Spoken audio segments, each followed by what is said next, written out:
Hey everyone, it's Chris. You've seen the best, now watch the rest. My top 10 games of 2023.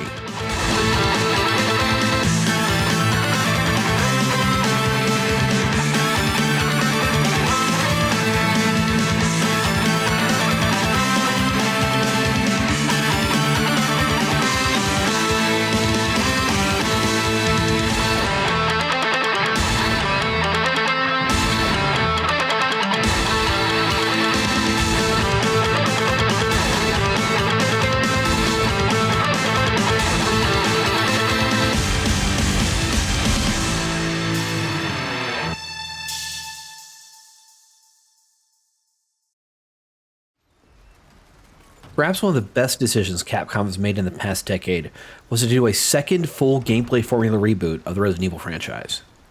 It was a bold move, made even bolder by alternating player perspective and experience between the titles that would continue the franchise story and the entries that would serve as remakes of the more classic and beloved games we fondly remember today. This began with the surprising Resident Evil 7 in 2017, using a first-person perspective, and was followed by the third-person experience in the complete remake of Resident Evil 2 in 2019. The results of this series rehaul revitalized the dual publisher developer, attracting a whole new generation to survival horror fans while, for the most part, paying respectful tribute to some of the series' best entries. That being said, if there was one remake that garnered the most cautious optimism physically possible, it would be for Resident Evil 4. The 2005 entry that brought us the first formula reboot and remains to this day one of the best-selling games ever made.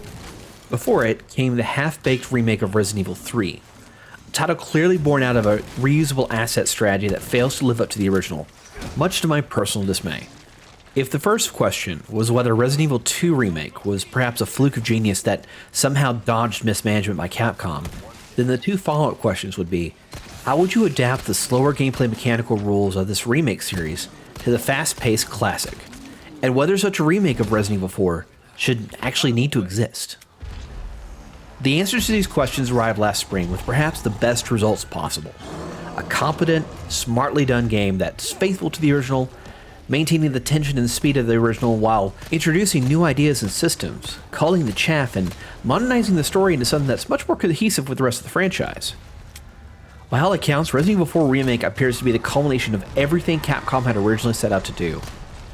Combat is tight and well designed, the story and acting has a far better flow to it, and the level design remains extremely accurate to the original work while allowing for complete reinterpretations where conducive for the exploration of new ideas. It's really fucking good. Though Resident Evil 3 Nemesis, the 1999 original, remains my favorite entry in the franchise, I would be lying if I said that Resident Evil 4 Remake wasn't high up on the list as well. More so, I think, than perhaps the original Resident Evil 4. Putting away the rose-tinted glasses, this 18-year-old reinterpretation of the GameCube-era classic hits all the right notes and transcends the 2005 original in so many delightfully smart ways that I can't help but look back and think that when it comes down to it, it's hard to recommend the original over the remake for anything other than historical context. For some, that's blasphemous, I know, but it's the honest truth. Capcom, in my eyes, has created a work that surpasses the original and should receive nothing but praise for their work. I love me some Resident Evil 4 Remake.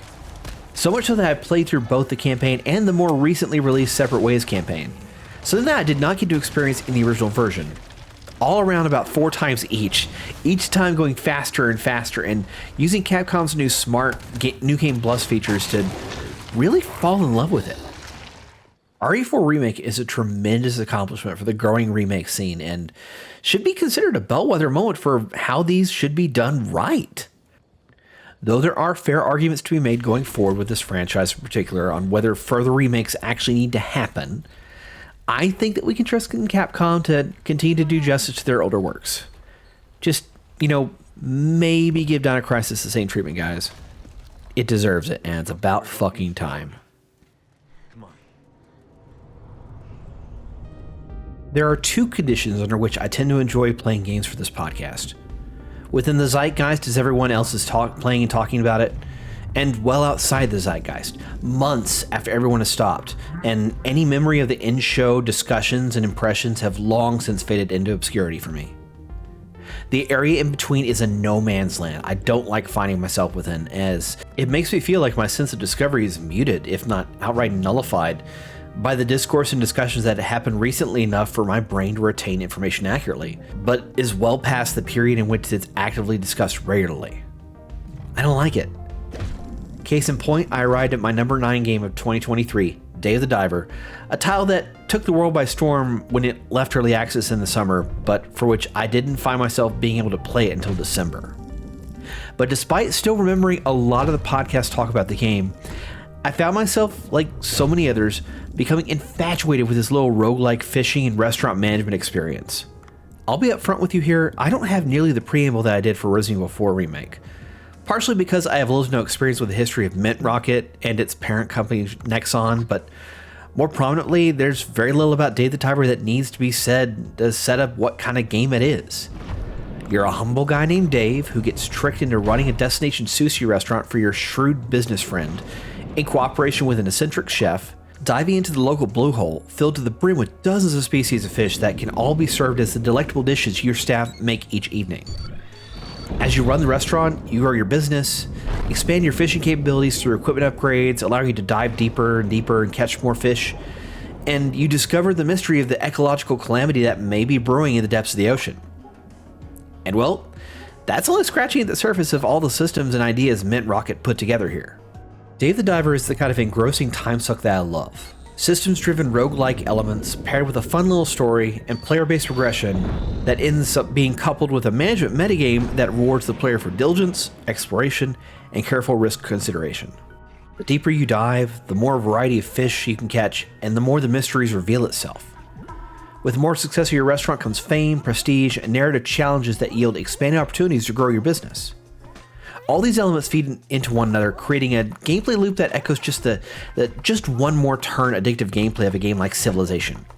Before you know it, it's 4 in the morning, and your only off-ramp from continuing to play is the combination of actual physical fatigue and a controller battery on the verge of death.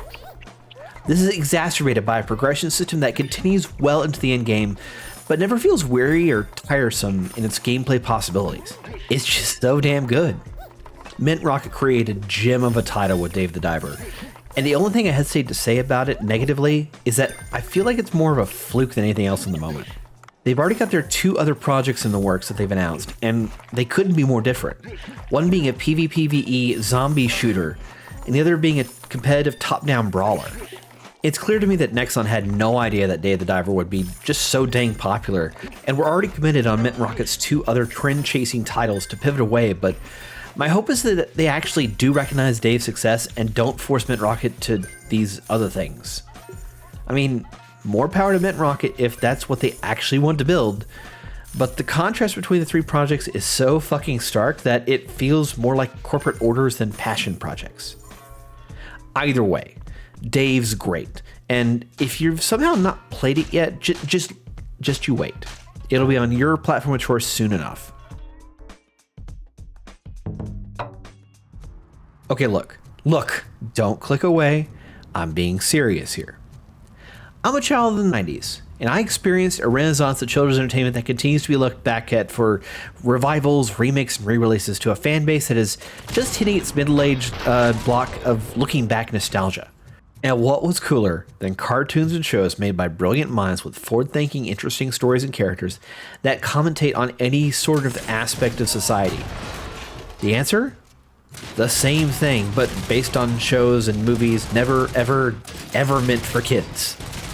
Case in point, the expansion of 80s sci-fi series like Alien, Terminator, and, to a significantly lesser extent, RoboCop. Admittedly, I am not a RoboCop fan by most measures.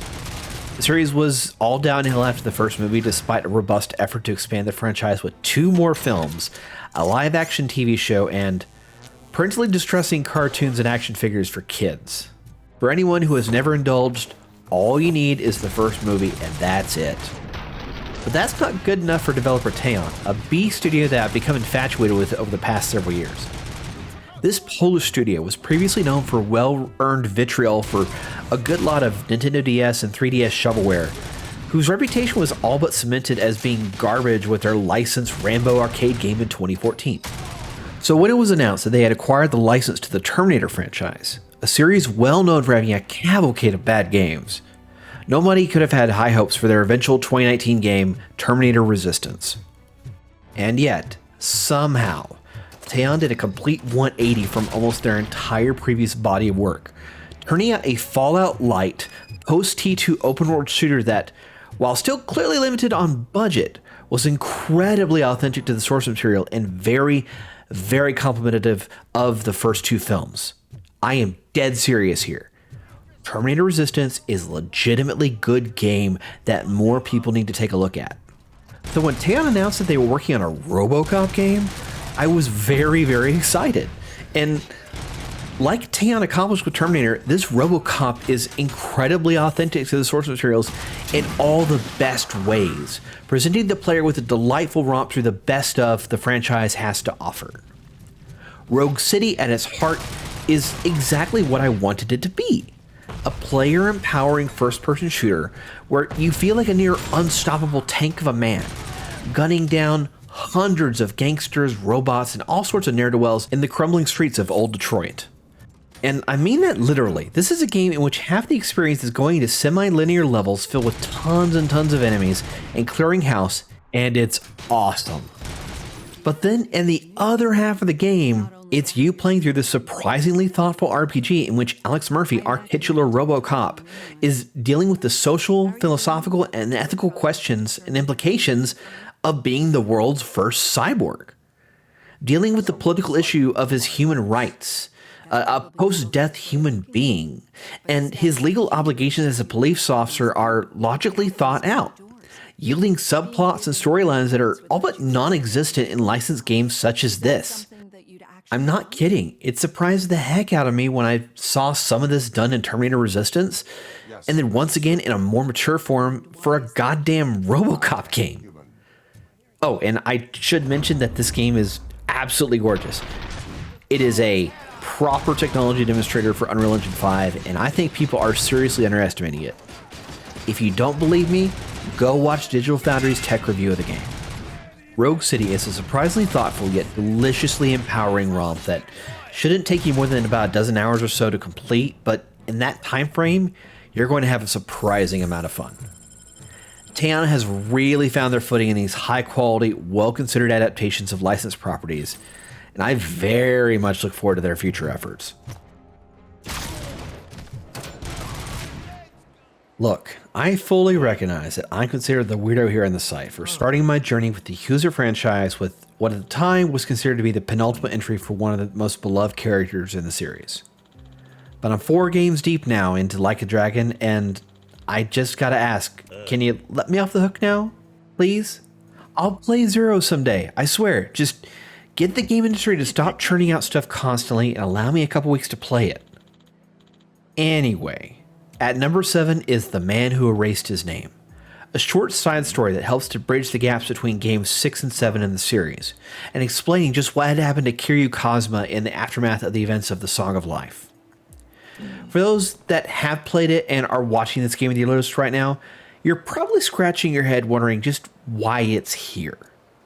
After all, this is a much smaller side story, completable within a dozen hours or so, and really lacking a complex story the rest of the series is known for. And I'd be lying if I didn't completely understand that viewpoint. However, despite this limited scope of this game and the more footnote nature of its story, I found myself really, really enjoying what's here. Gameplay-wise, The Man Who Erased His Name strongly embraces the zany nature of the combat we saw in Yakuza 7 and adapts it for the older combat formula that this game operates under, giving Kiryu absurd tools and weapons like a spider whip that can lasso and toss groups of enemies across the map, as well as rocket-powered shoes that allow you to barrel through any opponents in your way. It's delightfully absurd. Couple that with the traditional over-the-top brawler action the older games are known for, and you get a combat system that's easy to fall in love with. And for many, that will be seen as the biggest highlight in what is otherwise a much smaller, quickly made side story. But it's the story itself that led Like a Dragon Gaiden into my number 7 slot. Now, you probably heard Brad and I talking about it during our Game of the Year awards show a few weeks back, but to summarize and be a little bit more scrupulous with the details, It contains one of the best acted and emotional moments I've ever seen in a video game. Throughout the entire journey of this game, Kiryu has had to disguise himself from his friends and family, determined to maintain his fake identity to protect his adopted daughter and the children of the Morning Glory orphanage he deeply cares for. He acts calm and collected throughout the entirety of it, fervently denying the truth to his former comrades when it certainly is clear that he wishes he didn't have to hide his true self. And then the final scene of the game happens, and in that moment, you see Kiryu's facade come crashing down in one of the most gut-busting, ugly cry, explosions of emotion in this medium of entertainment to date, happening to one of the most stoic characters we've ever met. Only the most heartless, most emotionally empty people amongst us would be able to hold back from breaking into tears alongside him. Something I certainly could not hold back either. It's an absurdly beautiful moment that should be remembered for years to come, and one that only blunt force trauma to my skull could make me forget. Like a Dragon Gaiden, The Man Who Erased His Name can easily be argued to be a lesser entry in this long-running series, and perhaps a less than stellar way to go about the final full-throated adventure for this protagonist, but for 10 minutes at the end of a 12-hour game, I was stunned, tearing up, and downright emotional alongside this fictional character.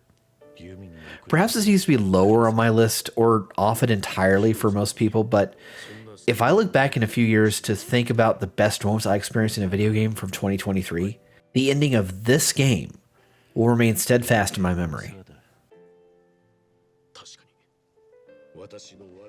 I bought a Nintendo Switch during launch month for one game, The Legend of Zelda Breath of the Wild. The long-anticipated next entry in the seminal franchise that, with every entry, finds a new way to shake up gameplay design throughout the entire industry. I played Breath of the Wild for a month straight, no distractions from other games, really no other form of entertainment able to divert my attention for but a few minutes unless my controller was charging at the time. I probably put 150 to 200 hours into this game within a month-long time span, a socially unacceptable amount that does not make for a proper icebreaker with polite company. Since I finished Breath of the Wild, though, my Switch has seen usage incredibly seldomly, perhaps getting powered on maybe once or twice a year. To me, the Switch serves as an effective Zelda machine and not much else. And with the arrival of Tears of the Kingdom, my Switch continues to hold this title in my eyes. If Breath of the Wild was a breath of fresh air for the franchise, then it could perhaps be said that Tears of the Kingdom is the excited exhale for this formula for Zelda.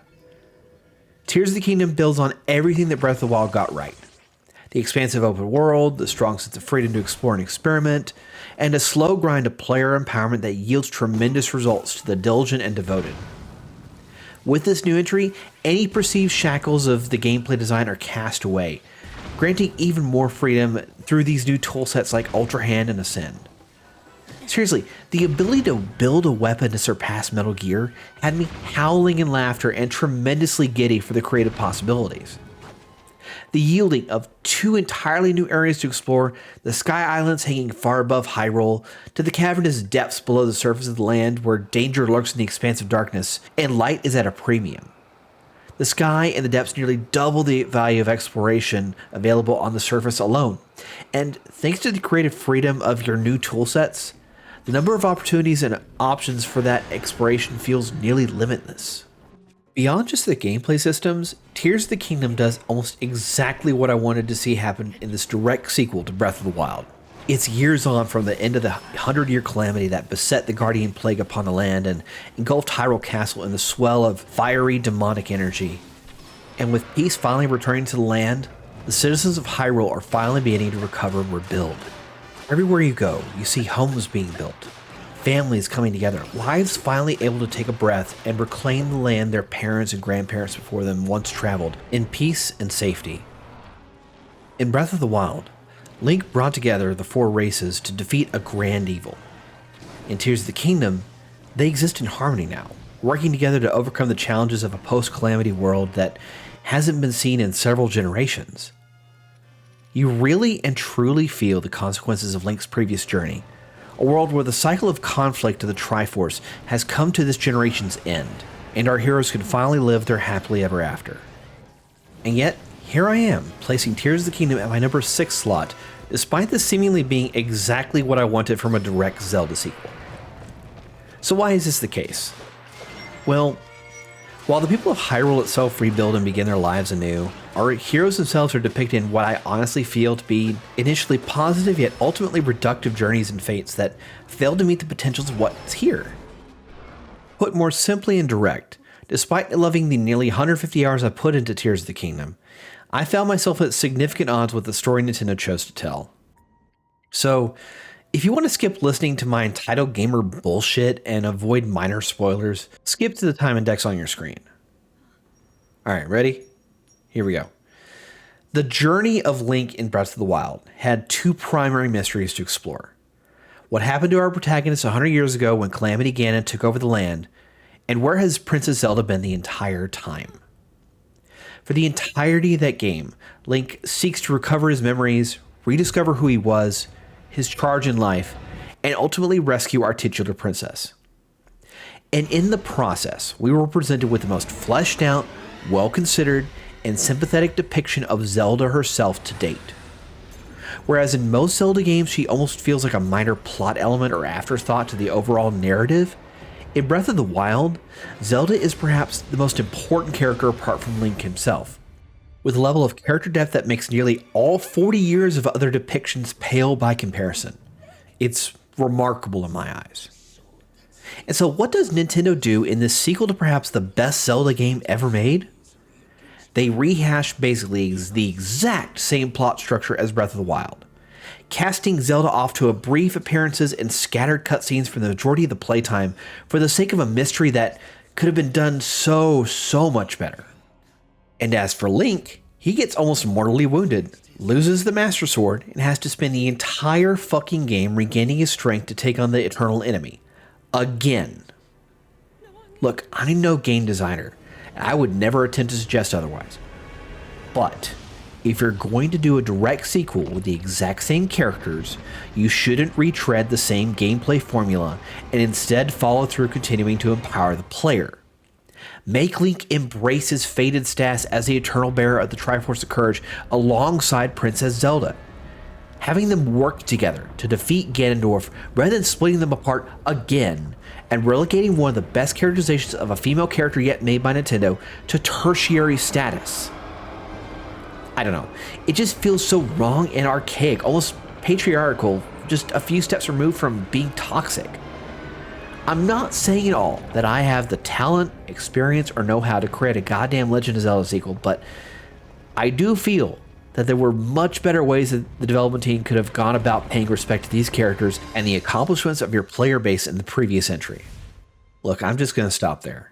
I could probably talk for another half hour or even more about what I really think this game should have been, but at the end of it all, this is a Game of the Year list made more for my personal benefit and the brief expression of my own opinions than for open debate with others. Too long, didn't listen. Tears of the Kingdom does a lot of things I wanted it to do while feeling like a step back in more important ways. Will I play the next Zelda? Of fucking course. But will I be a bit more hesitant and less optimistic if there isn't some kind of reconsideration amongst the development team as to how to depict these characters? Very much so. Speaking of long-awaited sequels, at my number 5 slot, I have Alan Wake 2. Remedy's seemingly unicorn of a title that has been teased, begged for, and lamented as a one day we'll make it continuation of one of the biggest surprises of the 360 and PS3 generation. Just like our protagonists, we've had to wait 13 years to return to Bright Falls and see the consequences of the assault upon the quaint forest town by the dark presence of Cauldron Lake. To learn the fate of our titular character and discover just what it means for it to not be a lake, but an ocean. And god damn, did Remedy nail it. There are few studios out there like Remedy that experiment with and defy the barrier between video game and television. Passive and interactive entertainment so successfully. I really wish I had an explanation as to how they do it, if anything, to see such success replicated throughout the rest of the industry. But they just do it, and we're all left to wonder where the magic comes from while cheering them on with every step. Remedy makes several bold yet considerably logical decisions in this sequel, this time abandoning the action but spooky formula and instead attempting to embrace a full survival horror experience. And for the most part, I feel it succeeds in setting the tone of this transition, though perhaps not in a fully effective manner. Perhaps it's just that I'm dead inside when it comes to horror games, but I found myself sort of lamenting the choices that were here. While the ambiance and level design definitely contributes to the eerie atmosphere and sense of dread, the game feels over-reliant on jump scares to the player that have relatively no impact on the characters we embody. In my head, this makes sense for Alan, as he's had 13 years to get acclimated to the dark place and the horrors within, but for newcomer Saga Anderson, you would think that she'd be considerably more affected. I don't know. I just feel like Remedy could have utilized more effective methods to scare the player and have that fear be felt by our protagonists. Apart from the tonal redesign, Remedy does a really good job of making use of the individual characters' power sets. This time around, letting Alan completely reset locations within the dark place to match the structure of the manuscript he's writing, resulting in complete overhauls of the scene he's in. Watching an area such as a seemingly ordinary hotel ballroom transform into the remains of a murder scene worthy of Stanley Kubrick just does not get old and helps to reinforce the survival horror experience. Saga, on the other hand, plays the FBI detective she is by utilizing her mind place, wherein she can analyze clues, diagnose suspects, and try to patch together the greater mystery of this evil that's haunting Bright Falls. Of the two, I prefer Alan's ability more than Saga's, mainly because hers is a bit more tedious and feels intentionally ignorant of the fact that we, as the player, already know a lot of the rules of the universe here, presenting the clues and facts in a manner that feels more designed for educating players new to the franchise than actually Saga herself. What is indisputable about Alan Wake 2, though, are the quality of the goddamn set pieces. By now, you've already been spoiled for We Sing, so I don't need to talk about that one, but so many locations, events, and moments throughout both character stories are just so damn good. Almost every chapter seems to have at least one of these big moments, complementing the chapterized structure and leaving you feeling like immediately moving on to the next story beat is of the utmost importance, beyond anything else that could possibly be diverting your attention in real life. I really, really, really like Alan Wake 2, and it's made all the better by the inclusion of the previously teased New Game Plus mode called the Final Draft. Getting those extra story bits, altered combat encounters, and experiencing a new extended ending not only yields a more satisfactory experience overall, but also fully complements the meta-narrative behind the Final Draft. Honestly, if it weren't for this mode, Alan Wake 2 would probably be much further down on my list. It's that impactful. If you played it to completion back around launch, just stop what you're doing right now and load up the Final Draft. It'll make you come to appreciate the experience in a whole new light. No pun intended. If you would have asked me 5 years, 3 years, hell even 12 months ago, I wouldn't have been able to tell you who Larian are and what they make. I've dabbled in CRPGs before, but that was many, many years ago during the more downtimes and well before the more recent CRPG renaissance we're currently experiencing. Going one step further, I'd say that the limited knowledge I had of Larian's works was due to Brad's infatuated-filled monologues during the podcast, specifically for the Divinity Original Sin games. To commit to a CRPG is to allow a game to consume easily 100 hours of your life or more, and that's just not a choice I'm easily convinced to invest in when this industry is practically nonstop in releasing high-quality titles these days. But what the hell?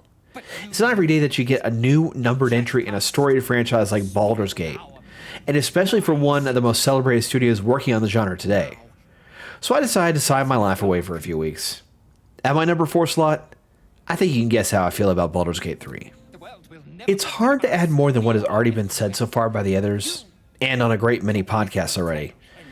It's a great game with a fun character journey that you will find yourself shucking off your social responsibilities in favor of another hour, another battle, another reload to try again and save your party from an untimely death at the claws of a goddamn spider and can fucking teleport and poison and trip your squad with melee-based fighters because fuck you, that's why.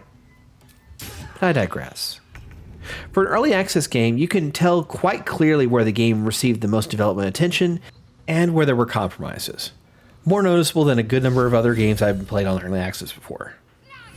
But overall, despite the third act feeling a tad more rushed, and especially in the endgame, Larian did a really good job of balancing out the journey with the right narrative beats at the right times, continuously challenging the player while providing a great many opportunities to confront an encounter from different angles and subsequently different outcomes that produce the stories we love to share with others.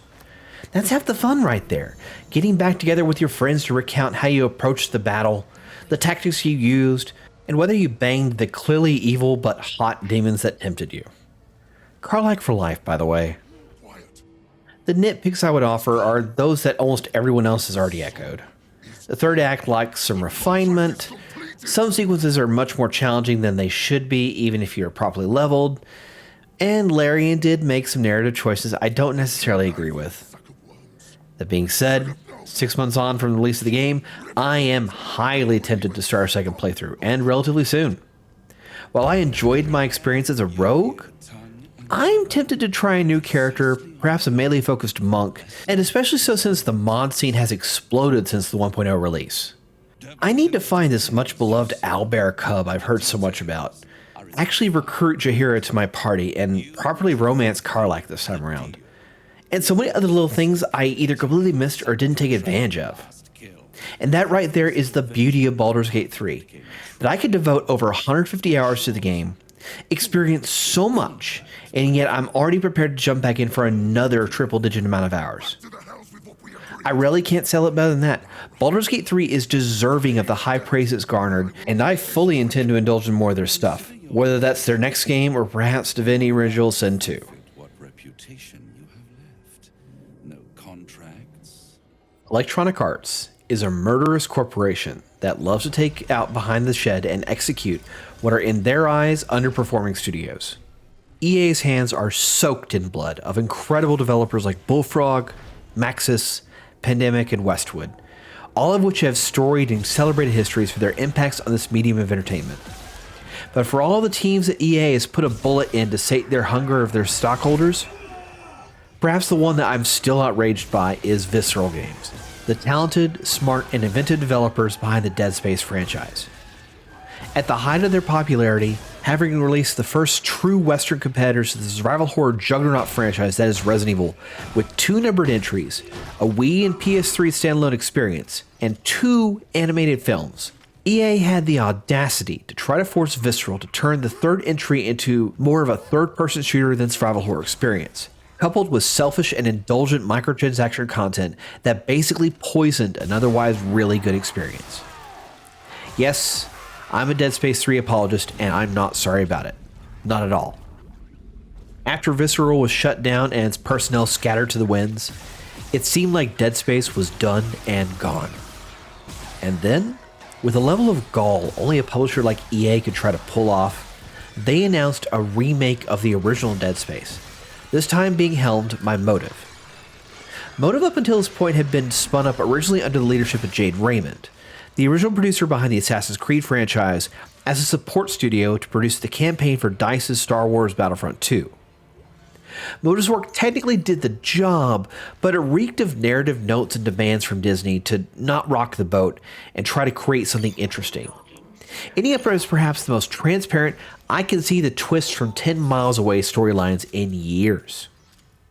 A couple of years after this, they released their first standalone title, Star Wars Squadrons, which was a huge tease for my heart as it was heavily inspired by the original LucasArts X-Wing and TIE Fighter games. Once again though, the narrative was transparent, lacked any actual consequences, and felt all but written off by EA given its quote-unquote discounted price point. So, going into this remake of Dead Space, with the pre-release marketing materials offering a level of promise, as they said all the right things along the way, but their body of work having garnered a quote-unquote trust but verify situation, I was hesitant. But man, was I fucking blown away by the quality put into this remake. I'd be lying if I said that I was anything less than infatuated with it, as it's exactly what it needed to be. Extremely faithful, filling in gaps where they needed filling, and introducing technical improvements and augmentations that were barely possible, if not entirely, back during the 360 and PS3 generation. The fact alone that it's a fully connected world and not held back by the limitations of level-based design means that backtracking beyond the critical path and exploration becomes exceptionally exciting opportunities. All the most divisive and derided elements of the original have been either reconsidered or fully altered, and coupling all these elements with an incredible amount of freedom thanks to its full open world design, you're left with a thoughtful, decidedly loving tribute to one of the classic entries for that era. The most delightful thing to me, though, is Isaac Clarke himself. This time fully voiced by original actor Gunnar Wright, whose return to the character after 10 years away melds perfectly with his original performances. Isaac being voiced fundamentally alters the story to be more desperate and remorseful, as it demands and delivers a more emotionally connected background and story to his search for Nicole aboard the Ishimura. Compared to the original, you feel more motivated and in touch with Isaac to find his love, his alternating trust and mistrust of his fellow survivors, and a much more nuanced descent into the madness brought on by the red marker.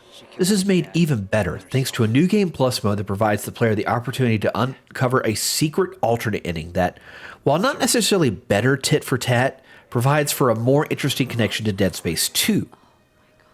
I love Dead Space Remake so much that I ended up playing through it 4 times, having just as much fun each time, just like I had with the new Game Plus modes featured in Capcom's more recent Resident Evil games.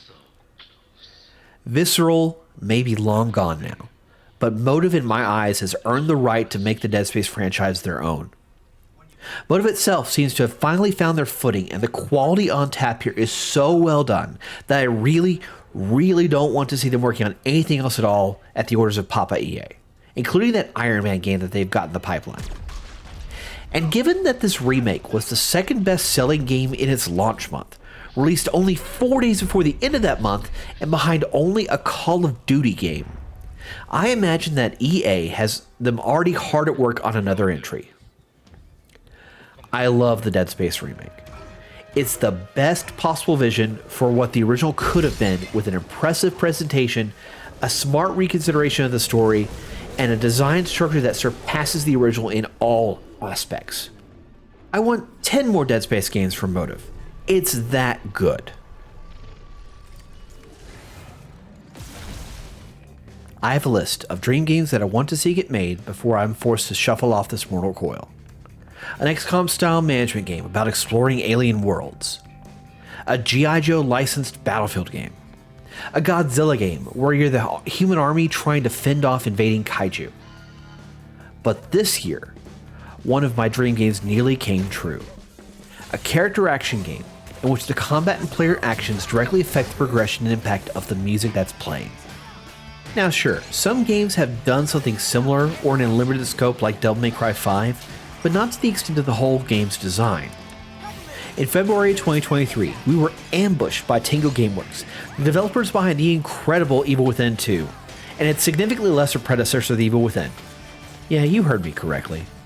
And the more recent panned Ghostwire Tokyo, with not the survival horror trilogy conclusion we had been hoping to see, but rather with what I have been desiring for years, the music-based action game Hi-Fi Rush.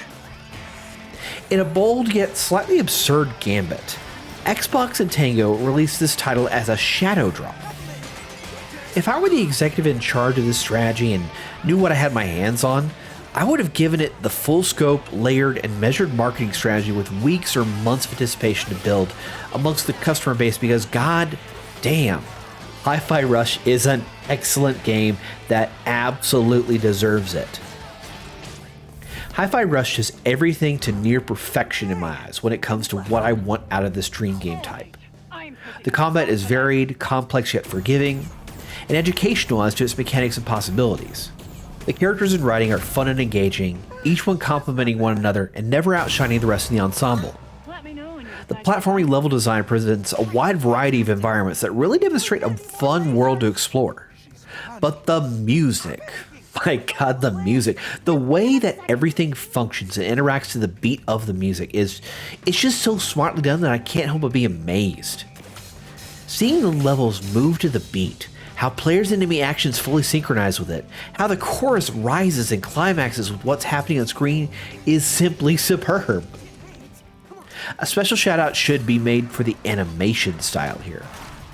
Far removed from Tango's previous works, every animation matches the art style's outlandish, over-the-top presentation by being equally excessive and visually engaging, again, matching up to the beat of the music. The animations are so over the top that it's easy for the player to realize exactly what's going on and react accordingly. And again, the game is surprisingly forgiving even on higher difficulties, lessening potential frustration that you might experience from later encounters thanks in large part to the intentional excessive animation. Coupled with a good amount of tutorializing and player education, trial and error experimentation even on game overs never makes you come close to throwing your controller across the room. But man, again, that presentation is so damn good. The entire thing feels like you're playing through a modern Saturday morning cartoon that just so happens to be about a dozen hours or so long. The humor and writing here are on point, matching up to the zaniness of all of our characters, the situation they're in, and the presentation that lends itself to being a true all-encompassing family-friendly experience. From the quirky, kid-friendly humor of the goofball protagonist Chai, to even more adult-oriented jokes like the recurring side plot involving an HR investigator monologuing about safety violations like he's straight out of Max Payne. Man, what a fucking great game Hi-Fi Rush is! 2023 was a packed year, but replaying it to capture Game of the Year footage really solidified in my heart just how much I love it. Restarting the story with all my abilities and side characters unlocked further opened up the level design, allowing me to discover more secrets, hidden challenges, and take on enemies and bosses through whole new means. The only lamentable aspect to Hi-Fi Rush's release is that it was simply one small island in an archipelago of excellence that people bypassed thanks to its sudden February release and platform exclusiveness. With the consistent rumors of Hi-Fi Rush going multi-platform in the coming months, I hope that everyone gets a chance to experience this game. While this certainly isn't the Evil Within 3 that I was hoping for, I will gladly take more Hi-Fi Rush. In 2018, my game of the year was The Messenger, the debut title from Sabotage Studio. The Messenger's combination of an homage to classic Ninja Gaiden alongside Metroidvania exploration elements, a really funny, well-written story, and a stellar soundtrack made it a shoo-in for the top of my list that year. Hell, at this very moment, I'm listening to the Messenger soundtrack as I write my script. It's just so damn good.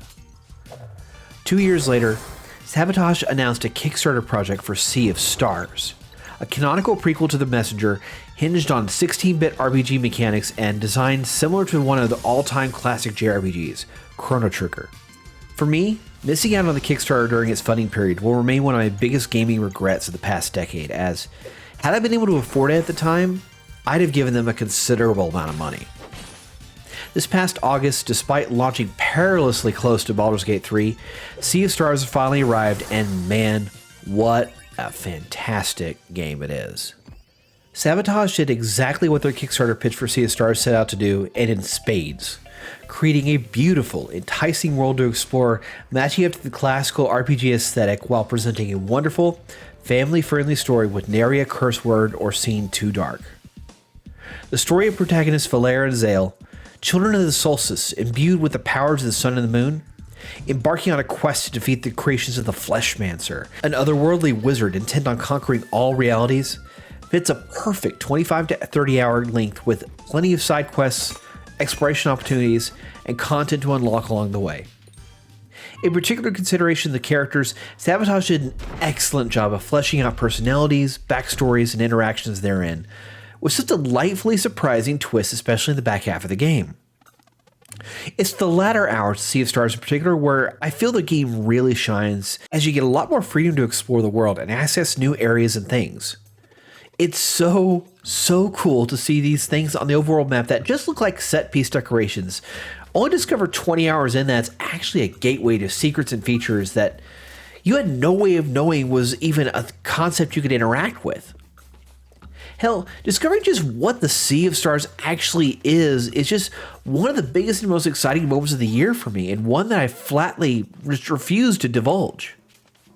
When a game has the power to bring a smile to your face roughly every 45 minutes or so, you know you have a good experience in your hands, and Sea of Stars is very, very good at doing this.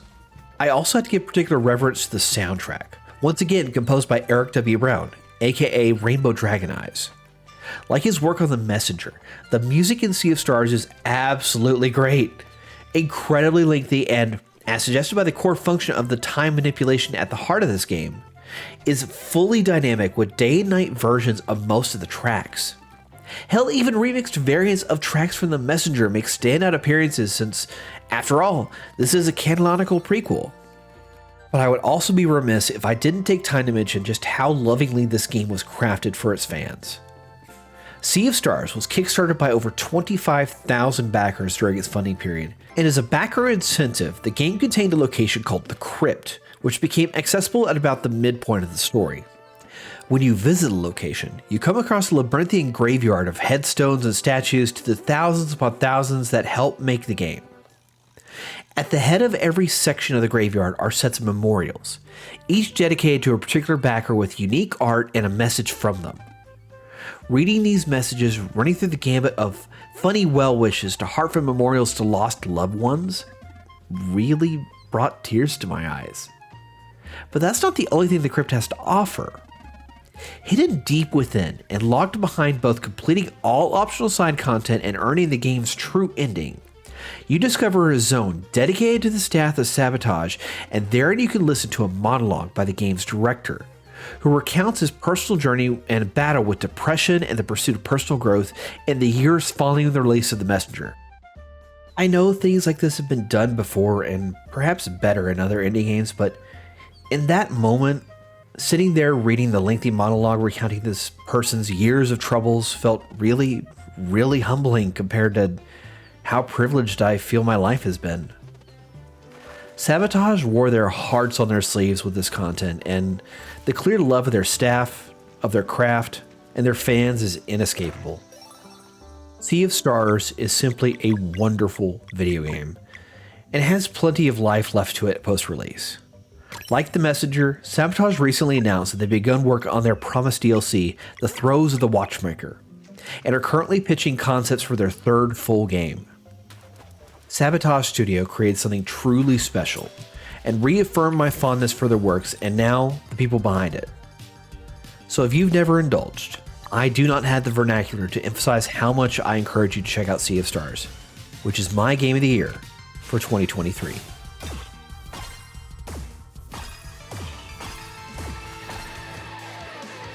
And that's it. That's my list for the year for 2023. I want to thank y'all so much for tolerating how very, very long this was. Thank y'all for watching the rest of the content if you already did, and I hope to encourage y'all to check out the rest of them. Go watch Carlos's, by the way. That one I had a lot of fun editing. Thanks again. Tune into the podcast. Hope to see you soon.